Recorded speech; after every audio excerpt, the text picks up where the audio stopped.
or kahapon, ayan, June 26, kagabi yan, no? 9 PM po yan. Ayan siya. So, napaka-legit pa po ng app na to. Kung gusto nyo pong itry, may link po dyan sa video description box. So, hindi po sapilitan yung paggamit. Kung ayaw nyo pong gumamit ng link ko, okay lang po. Meron naman, you can search the app dun sa Play Store, ang pangalan po ay CoinJump. So, kung makikita nyo, dito po talaga tayo kikita sa daily task. So, for today's task, ayan, nakuha ko na yan lahat. I mean, almost all. Ito na lang online sa loob ng 30 minutes. Yun na lang yung hindi ko pa na-claim. But itong manood ng ads, complete 2 mini games, at saka earn 300 points, nakuha na natin yan. Tapos, dito natin makikita yung nakuha natin sa task. Ito din, wait lang. Ayan. So, pwede na natin yung coins dyan. If aabot na siya ng 2,500, you can convert that to 39 pesos. So, if pwede mo na ma-convert yan dahil umabot na ka na ng 2,500, click mo lang yung exchange.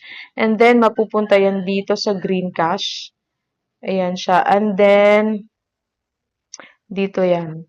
Yan sa green cash. At dito na kayo makapag-payout. So, daily payout dito, limit is 10 pesos, 1 daily payout. At 1 daily payout din na 50 pesos. Pero kailangan nyo po talagang mag-watch ng ads para po tuloy-tuloy yung inyong pag-payout. At saka yung mga, if men ko yung mga ma-invite, they all will also help you, no? Sa pag-watch ng ads. So, ganun lang po ka-easy itong game. You can also earn by inviting your friends or itong sa taas. So, makikita nyo dito, magkano ba? Mga 400, ayan, coins a day. Aside from that, meron kayo makukuhang coins by playing. So, ito siya. By playing the games, if na fill out na tong chest dyan sa taas. And then, pwede kayong mag-watch ng ads and maibibigay po sila na coins. Okay? Ayan.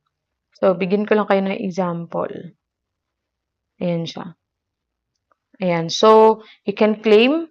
Ayan. Tapos, also, by claiming or watching the ad, tataas po yung EXP nyo dito. So, click ko lang yung give up rewards. Pero, mag-watch po kayo ng ad. Yung EXP po, itong pong sa taas.